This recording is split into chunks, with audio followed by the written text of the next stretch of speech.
Hallelujah, जय मसीह की, praise the Lord. A very good morning. आज की ये नया दिन खुदा ने हमें दिया है। उसकी बड़ी करुणा है कि हम नाश नहीं हुए हैं और हम परमेश्वर के शुक्रगुजार हैं। और इसी शुक्रगुजारी के साथ हम आज के इस दिन को मीनिंगफुली और पर्पसफुली जिए, क्योंकि परमेश्वर ने हमारे लिए सबको एक प्लान के साथ इस संसार में भेजा है। हम उसकी महिमा के लिए जिए, वचन को पढ़ेंगे, जानेंगे परमेश्वर की इच्छा को, और हम परमेश्वर के साथ रिश्ते में बड़े, एक दूसरे के साथ हम अपने रिश्ते को हम मजबूत करें। परमेश्वर की शांति और प्रेम जो है हम सबके बीच में बना रहे। तो आइए आज का वचन यूहन्ना की अंजील उसके 10th चैप्टर और 10th वर्स को हम पढ़ेंगे। और यहाँ पे यीशु मसीह कहते हैं, चोर किसी और काम के लिए नहीं, केवल चोरी करने, घात लगाने और नाश करने को आता है। मैं इसलिए आया कि वे जीवन पाए और बहुतायत का जीवन पाए। हालेलुया, आमीन। इससे पहले हम स्टार्टिंग ऑफ द चैप्टर में देखते हैं यीशु मसीह किस तरह बताते हैं कि जो कोई द्वार से भेड़शाला में प्रवेश नहीं करता वे चोर और डाकू है, परंतु जो द्वार से प्रवेश करता है वो चरवाहा है भेड़ों का। और भेड़ें अपने चरवाहे की आवाज सुनती है, पहचानती है, वो अपने चरवाहे के पीछे पीछे हो लेती हैं।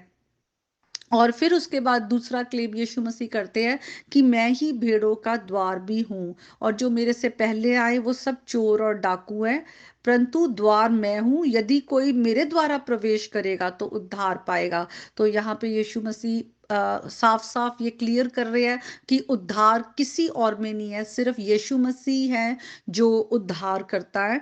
और फिर उसके बाद यीशु मसीह कहते हैं कि चोर किसी और काम के लिए नहीं आता, बस चोरी करने, घात लगाने और मार डालने आता है। तो यहाँ पे चोर कौन है? यीशु मसीह उन झूठे प्रचारकों की बात कर रहे हैं जो लोगों को सिर्फ अपने फायदे के लिए इस्तेमाल करते हैं, लूटते हैं, और उनका कोई और मतलब नहीं होता कि वे भेड़ों की रक्षा करे या भेड़ों का ध्यान रखे।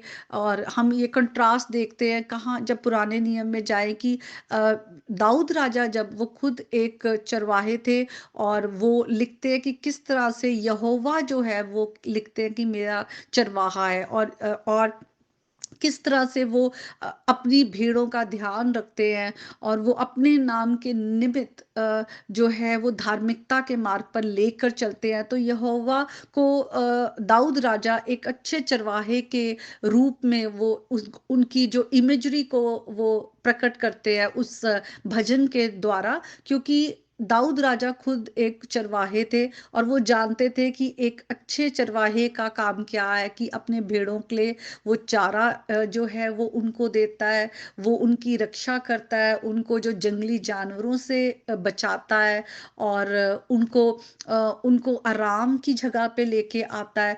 तो वो सब बातों को वो वहां पर लिखते हैं।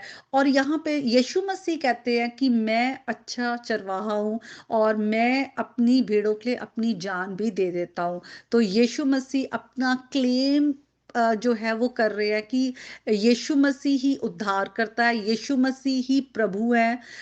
उस बात को वो यहाँ पर प्रकट कर रहे हैं। और यीशु मसीह ये भी कह रहे हैं कि वो एक अच्छे चरवाहे हैं, क्योंकि वो अपनी भेड़ों के लिए अपनी जान भी दे देते हैं। और यीशु मसीह के द्वारा ही उद्धार है, क्योंकि वो जीवन देने आए हैं बहुतायत का। और यीशु मसीह साथ में ही उन झूठे प्रचारकों के बारे में वो कह रहे हैं कि जो उनसे पहले आए वो चोर और डाकू हैं। और हम देखते हैं किस तरह से यहेजकेल की जो पुस्तक है वहां पर 34th चैप्टर में हम अगर पढ़े तो वहां पर भी लिखा है किस तरह से इज़राइल के चरवाहों के विरुद्ध भविष्यवाणी करने के लिए यहोवा का वचन जो है यहेजकेल भविष्यवक्ता के द्वारा पहुंचता है, कि वो जो चरवाहे हैं जिनको खुदा ने जिम्मेवारी दी कि उनकी भेड़ों का ध्यान रखे, लेकिन वो कैसे हैं? यहाँ पे हम पढ़ते हैं, परमेश्वर यहोवा यूं कहते हैं, हाय इज़राइल के चरवाहों जो अपना पेट भरते हैं, क्या चरवाहों को भेड़ बकरियों का पेट नहीं भरना चाहिए? तुम लोग चर्बी खाते, ऊन पहनते और मोटे मोटे पशुओं को काटते हो, परंतु भेड़ बकरियों को तुम नहीं चराते।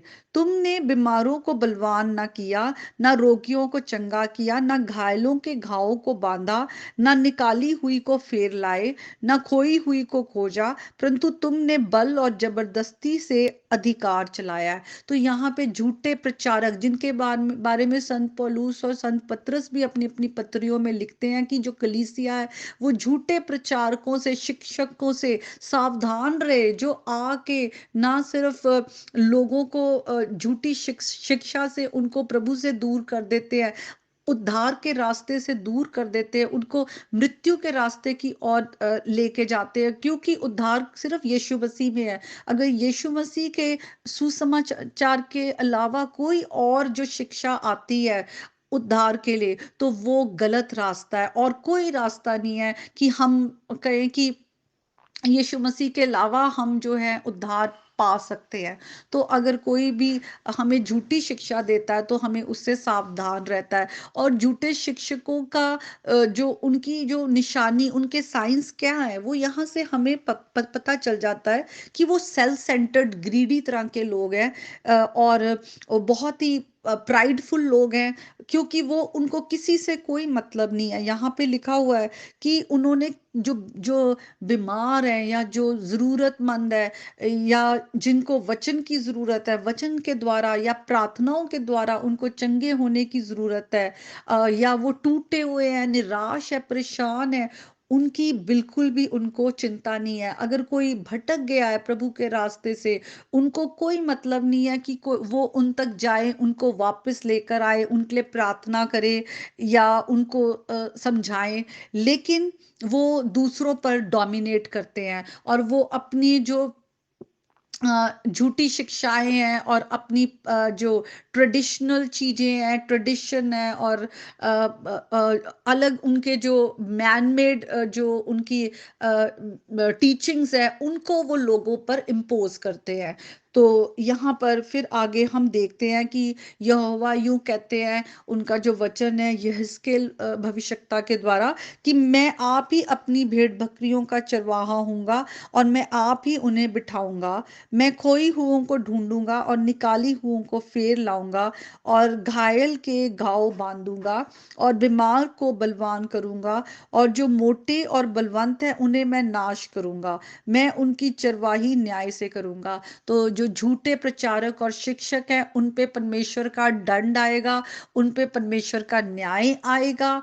आज हमें सबको कलीसिया में, अगर हम खुद लोगों को सिखाने वाले हैं, चर्च में लीडर है या कोई पास्टर्स है या जो भी हैं, आज प्रभु के वचन को हम सावधानी से सुने।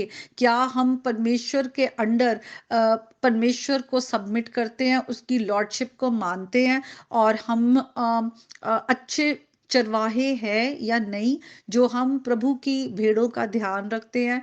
आज हमें सचमुच जो प्रभु का वचन कहता है वो हमें करना है। यीशु मसीह ही उद्धार करता है, उद्धार किसी और में नहीं है।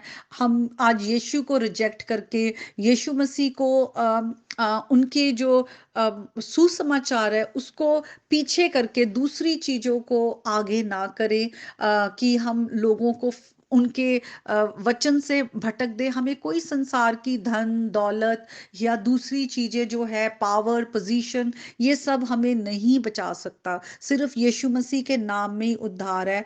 आज हम यीशु मसीह को अपना उद्धारकर्ता माने। अगर हम में से कोई भी पाप में है या हमारी कलीसिया के लोग कोई पाप में है, हम उनके लिए भी प्रार्थना करें, और पाप से हर कोई मुड़ जाए, यीशु मसीह की और क्रूस की ओर देखे। क्रूस पर यीशु मसीह ने हमारे गुनाहों के लिए जान दी है, तो हम क्रूस की ओर देखे, अपने गुनाहों की माफी मांगे, और अपने गुनाहों से फिर कर यीशु मसीह की धार्मिकता के पीछे चले, क्योंकि यीशु मसीह ही जीवन देते हैं और बहुतायत का। अगर हम दूसरी आवाजों को सुनते हैं जो चोर और डाकू की है, जो झूठी है, जो शैतान की ओर से आती है, जैसे शैतान ने हवा को बहका कर परमेश्वर की आज्ञा को उन्होंने तोड़ दिया शैतान की बातों में आके, उसके बाद वो मृत्यु की ओर बढ़ गए, क्योंकि पाप की मजदूरी मृत्यु है, लेकिन यीशु मसीह में हमें जीवन मिलता है। ये प्रभु का बहुत बड़ा अनुग्रह हम पे हुआ है, क्योंकि हम सब तो मृत्यु की ओर बढ़ रहे थे। तो आज हम दूसरी चीजों के पीछे ना भागे, यीशु मसीह को अपना राजा उद्धारकर्ता माने, क्योंकि वचन में लिखा है कि हम परमेश्वर के राज्य, उसकी धार्मिकता की खोज करें। परमेश्वर को बाकी सब चीजों की हमारी चिंता है। तो आज के वचन के द्वारा परमेश्वर आप सबको बहुत आशीष दे। प्रभु यीशु मसीह के नाम में आमीन।